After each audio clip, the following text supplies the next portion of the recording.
After not seeing him for a month, John unexpectedly handed me a divorce lawyer's business card without even bothering to ask. "Are you okay? How do you feel about divorcing a wife who doesn't work? Pay me $1,000 a month in alimony. Sounds good. Take care." John chuckled as he spoke, standing next to Emily, who had her arm around him, wearing a similarly smug expression.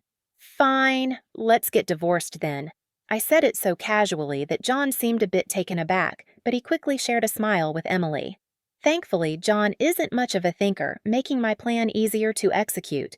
Once the divorce papers were approved, I resolved to start my revenge plan against both of them. I intend to make them cry as a way to celebrate my recovery. My name is Sarah Wolf. I'm a 47-year-old illustrator and a children's book author. I absolutely love drawing. I have 2 childhood friends, John and Emily. They are significant to me, and John is also my husband. It all began when John asked me out, just as I was about to head to a different college after high school. I was taken by surprise. I had thought he was interested in Emily. However, I couldn't refuse John's confession, as I had secretly liked him too. After some thought and a discussion with Emily, I accepted John's proposal. Although Emily's behavior had been somewhat troublesome since our teenage years, she remained a dear friend to both John and me. Unfortunately, Emily had a knack for snatching up other people's boyfriends and then discarding them once they became infatuated, which caused issues repeatedly. Her parents were worried, so John and I often spent time with her to keep an eye on her. John and I got married when we were 25, 4 years later, and that's when Emily entered our lives. His name was George, a professional working for a prestigious company. "Nice to meet you, Sarah and John. I've heard so much about you. Looking forward to our future together." George was very polite, and we all connected instantly. We would gather during holidays and vacations, taking trips or enjoying long train rides with drinks. However, things began to unravel after Emily announced her pregnancy 2 years into her marriage. John and I, both coming from large families, felt no pressure for an heir. We had decided we didn't want children. Although we adored kids, we weren't interested in the responsibilities that came with them. We cherished our freedom to travel and enjoy life. While we often found it heartwarming to see families with children, it was never more than that. When Emily shared her pregnancy news, John's demeanor started to shift. He quit smoking because Emily claimed she couldn't tolerate the smell and even suggested he use his vacation days to drive her to doctor's appointments. I warned him, "George might get upset if you're always with Emily." But John countered, "You have work, don't you? She's our childhood friend, and she's reaching out for help. You're heartless." I replied, "I've been buying things and helping where I can, but going with her to the obstetrician is crossing a line." At that, John frowned and glared at me. "Why?" he asked. "Because Emily wants it, right? She says she's anxious about the checkup. I can't just let her go alone if she's nervous. All the more reason for George to accompany her, don't you think? If you're with her all the time, it's almost like you're the father of the baby she's carrying. Are you jealous, John? You're not going to get pregnant anyway, so what's the problem?" He dismissed my concerns and snapped back, calling me annoying. We had rarely fought during our marriage, but things changed when Emily became pregnant. Our arguments intensified, and this continued even after Emily gave birth. In fact, John started spending even more time with Emily and their child, Emma. When Emma was 6, an incident unfolded related to her graduation ceremony. The day before the event, John suddenly began rummaging through the closet. "John, what are you doing?" I asked. "You have a meeting tomorrow." John's workplace had a casual dress code, but he was required to wear a suit during client meetings, so we always kept a few ready. However, they were all thrown on the bed. No, I'm just trying to figure out what to wear for the graduation ceremony." "What? You're seriously thinking of attending the graduation?" I exclaimed. "Yeah, George can't make it, and Emily asked me." "Wait, that's absurd. No matter how you look at it." My voice inadvertently rose in disbelief. John's expression soured immediately. I knew he occasionally picked Emma up from kindergarten, and I had done so as well when asked, but it was unreasonable for a childhood friend who wasn't a biological parent to attend a graduation ceremony. "What? You still doubt me and Emily? I'm disappointed that you can't even help out. That's not the point." Anyway, I'm attending the graduation tomorrow, so iron a shirt properly, John stated firmly, abruptly ending the conversation as he headed to the bedroom. Left with no choice, I called Emily. Hello, Emily. About tomorrow? Sorry about tomorrow. I'm borrowing John. But won't George be upset about you attending the graduation, Sarah? What are you talking about? Obviously, I haven't told George that the graduation is tomorrow. I'll inform him after the ceremony. I was taken aback to learn that George was unaware of the graduation schedule. Upon further questioning, it turned out that Emily hadn't informed George about any of the kindergarten events so far, and John had been acting like a father at the kindergarten, which made me dizzy with disbelief. Wait a minute, Emily. Isn't that extremely unreasonable? It's disrespectful to George, just because he's a childhood friend, eh? What's wrong? Sarah, you're scary. Well, see you tomorrow. Wait, Emily? I trembled with anger as Emily unilaterally hung up the phone. In the end, I ironed a shirt, prepared a tie, and the next morning I saw John off to Emma's graduation ceremony. After that, Emily and John began going out more frequently, from once a month to once a week, and eventually up to 3 times a week. George started to grow suspicious, and one day, while John and Emily were out, he came to our house alone.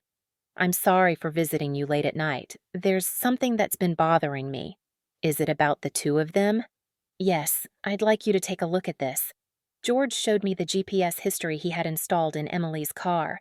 It indicated that she had been staying at a hotel 3 times a week. All of those days, she was out with John. Just by looking at George's face, I understood the implications. What do you want to do, George?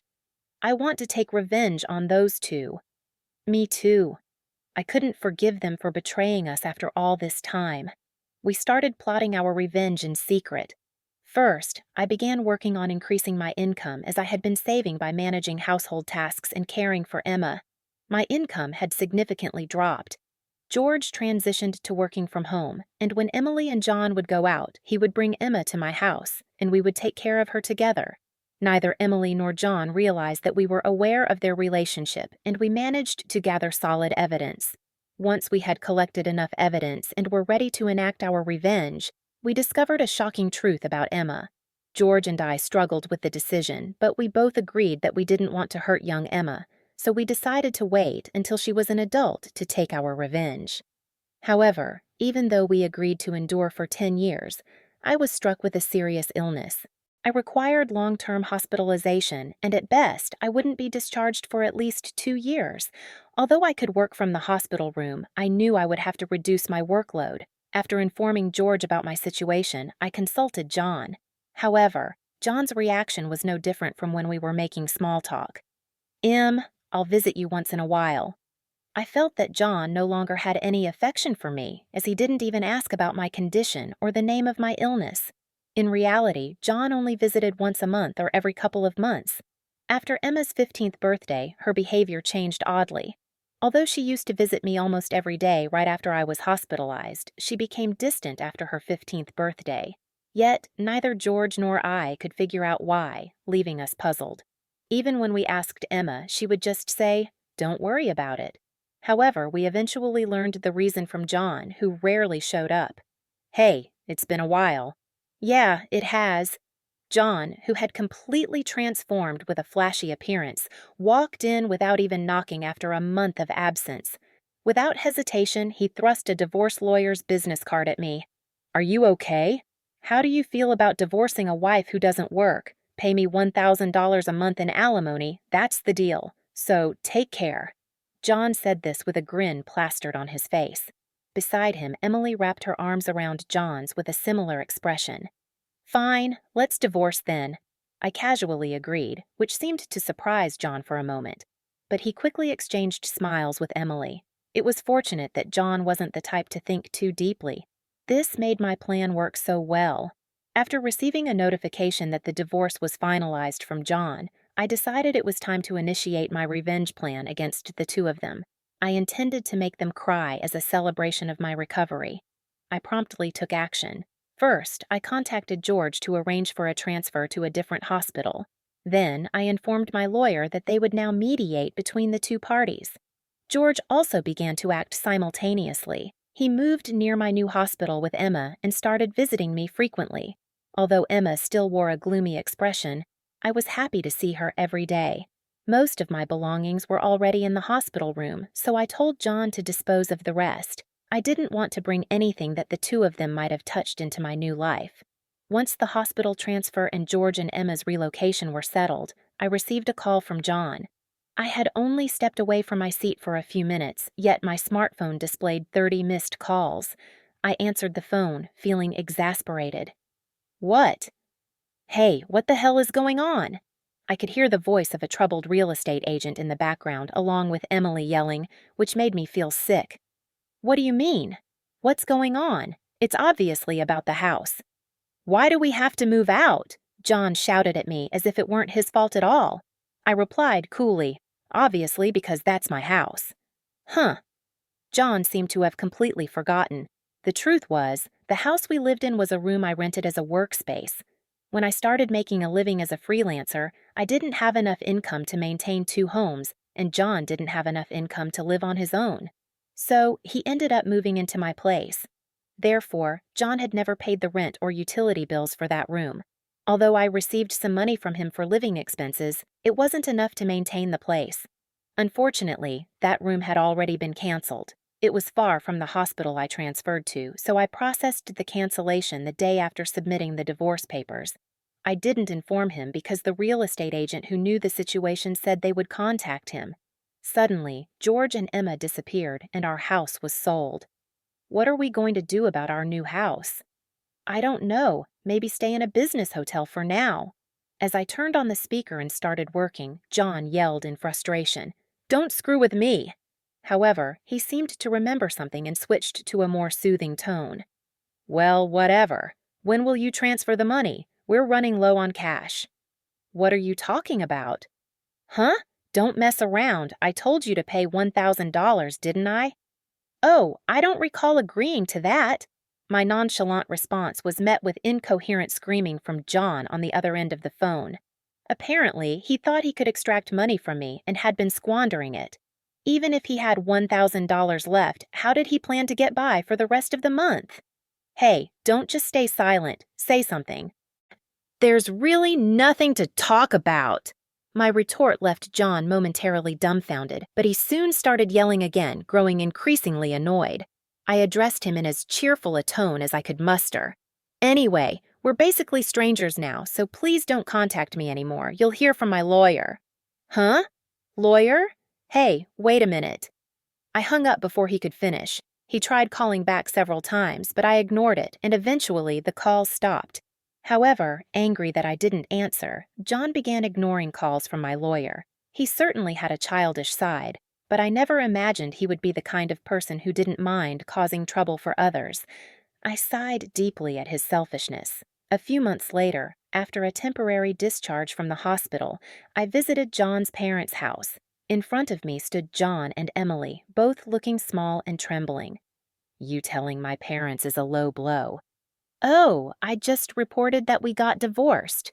John glared at me in response to my answer, but he shrank back under his father's stern gaze. In truth, I had a great relationship with my in-laws, often visiting and dining with them when John wasn't around. Despite being so well loved, I felt it was wrong not to share the details of our divorce. So, I decided to visit them. "Is it true that you're remarrying Emily?" "Yes, it's true." "True. Emily, Emma, and I are going to start over as a family." "What are you talking about? Your only family is Sarah." "She's not my family anymore." John's words made his father frown, his expression clearly saying, "Give me a break." John shook his head a few times, then handed me a piece of paper. It was a bill from a nearby luxury hotel. "What's this?" "It's the bill from the hotel we stayed at." John pointed at the bill on the table as if it were obvious, then suddenly collapsed. "Oh, what the heck? Mom, I didn't raise you to be like this." My mother-in-law gasped for breath, her disbelief mirrored in John's expression. Emily wore a similar look of shock. "Why are you so angry? It's just that the family is changing because I'm getting married. Plus, you'll have a grandchild, one that's blood-related. didn't. My mother-in-law couldn't believe what she was hearing and glanced at Emily before turning her gaze to me. Both my in-laws understood that I didn't want children and still treated me like their own daughter. Of course, they treated Emily, my childhood friend, similarly. But there was always a boundary between a daughter-in-law and a friend. I remembered Emily often complaining about that. I was certain my mother-in-law wouldn't be happy about this situation, and Emily should have known it too. You dote on Emma, right? She'll be your grandchild, so you should be happy, right? It's because she's a child I've known since she was little. Oh, but half of her blood is from John. Even after all this, Emily showed no sign of remorse, acting as if she couldn't understand the problem. It gave me goosebumps. At that moment, someone who had been silent until now spoke up. Enough already, it's disgusting. Ha! Emma, who had been playing with her smartphone in the corner of the room, looked up to address Emily. The room fell into stunned silence. My dad is the only one I consider my father, whether we're related by blood or not. He's the only one. But you know, John has always been the one to attend your school events. I heard everything from Dad, how he was always informed of the event dates after they were over. Eventually, even the events themselves were kept from him. But Dad always said I was his daughter, so I am his daughter and I will never be yours. Emma glared at Emily as she said this. Then, sitting beside me, she switched to a more concerned tone. You know, when I found out about this, I thought you would hate me. But Dad said that wasn't the case. So I came here today. Emma, I love you so much. You were so kind to visit me every day while I was in the hospital. I was really happy. Emma, perhaps relieved of her anxiety, teared up and hugged me tightly. It might indeed be a child resulting from an affair between John and Emily. Yet, it's a child I've cared for over the past 15 years. There's no way I don't have affection for her. Speaking of which, Emily, weren't you curious why I wasn't surprised when I found out Emma is John's daughter? Emily looked startled. Before she could respond, a new person entered the room. We knew from the start, 10 years ago actually. George suddenly appeared. It was understandable given that Emily had recently unilaterally demanded a divorce, citing irreconcilable differences. I was shocked when you mentioned divorce. Oh, and unfortunately, you're not divorced yet. The divorce papers are still here. Didn't you notice? What? I figured it wasn't in Emily and John's nature to confirm things, but I was stunned that Emily hadn't realized for months that, despite the 100-day waiting period for women to remarry, she was still legally married to me. So, Emily is still my wife, and Emma is still my daughter. Well, since there won't be a wife, though... Wait, what do you mean? A 15-year-old can choose their parent. That's not true. Emma wants to be with Mom, right? Emily said this while looking at Emma. Emma frowned at Emily and held my hand. Emily was left speechless, glaring at me. Then John suddenly burst into laughter. So that's what it is.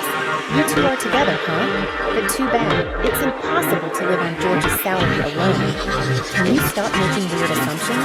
Also, it seems George earns double what you think. Emily knows about it, huh? It's probably a bluff. John laughed out loud. Besides, it's impossible for you to work while dealing with your illness. You'll just die miserably somewhere.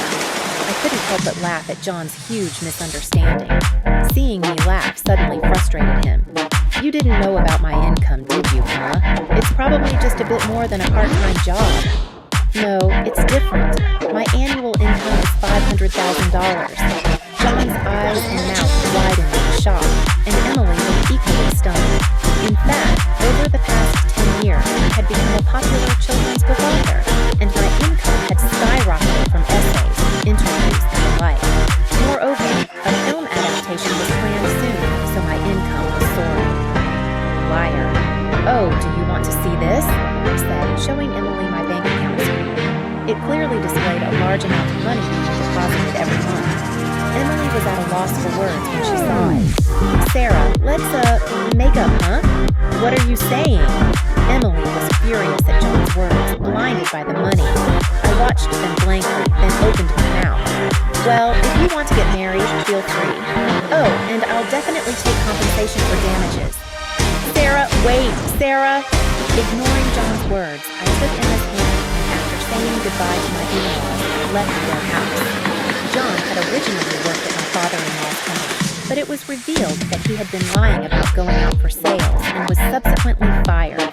My father-in-law planned to forcibly put him on a friend's fishing boat and work him to the bone. Working on a fishing boat was tough for someone like John, who preferred indoor life. He contacted me several times, but each time